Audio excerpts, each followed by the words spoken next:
It is not accurate that the school system is the only thing that determines property values. Say your name. My name is Tess Foley. The number one thing home buyers look at first are property taxes. No. Let's be respectful, please. Thank you.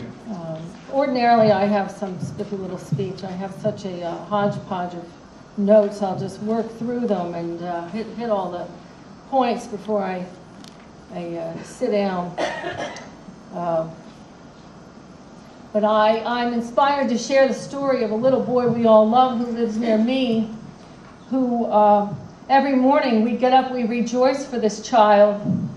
He was not expected to survive at birth, and his mother and father were told so. Every day that he walks now all by himself down his driveway and stands alone waiting for his Monroe public school bus to pick him up and take him to the Monroe public school, where he is beautifully educated and celebrates his life every day, and we celebrate it with him. He's already had a successful day just by the time he gets to the end of his own driveway. Nobody begrudges these children who need a little extra in life to get ahead. Nobody begrudges them a thing. That's not the point of discussing fiscal responsibility with special education. Monroe is the only town you can live in and spend $54 million on education and still be called cheap. The accurate and responsible reason to close a school in Monroe is declining enrollment. Colleen Palmer presented a panic-inducing plan to close a school guaranteed to fill the hearts of every parent with anxiety, affecting every grade level of student in our school.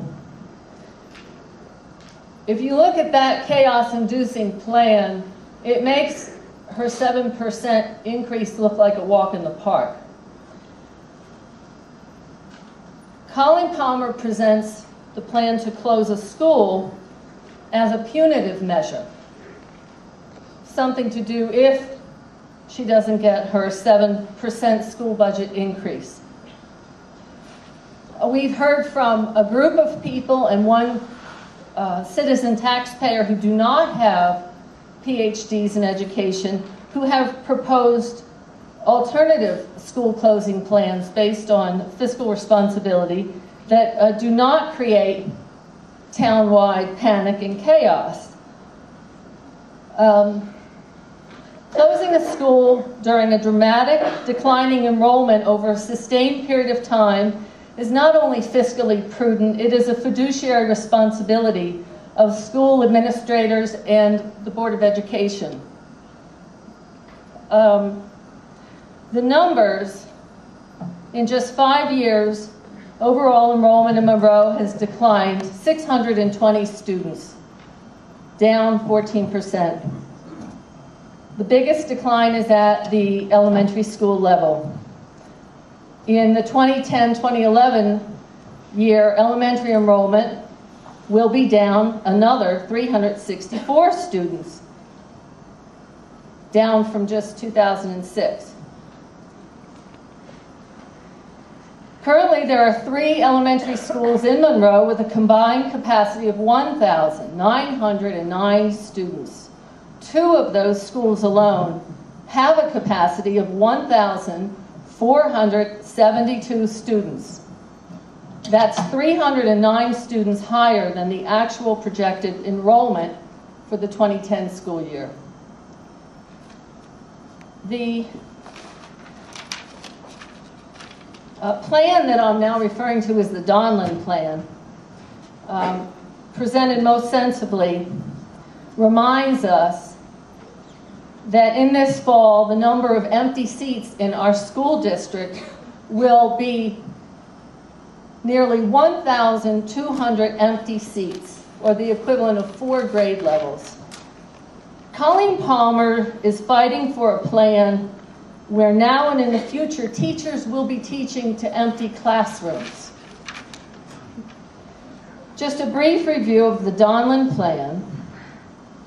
Next fall, Chalk Hill Middle School can be closed by simply moving grades 5 and 6 to Fawn Hollow on the same campus. The K-4 students in Fawn Hollow would be reallocated to Monroe and Stepney elementary schools. Pre-K would move to Fawn Hollow. Nothing else changes. Every child stays in an age-appropriate school. The Citizens Audit Committee has also attempted many times over to present these and many other fiscally responsible recommendations without a very warm welcome, much the way being treated as an uninvited guest. And lastly, there's a need to get a focus on realigning staffing levels with this current lower and declining enrollment. Enrollment has dropped more than 600 students in just the past 5 years, while the Board of Education continues to add staff. So as we move into this referendum, closing a school has everything to do with fiscal responsibility and respect to all of us who participate in paying for this school system. Thank you.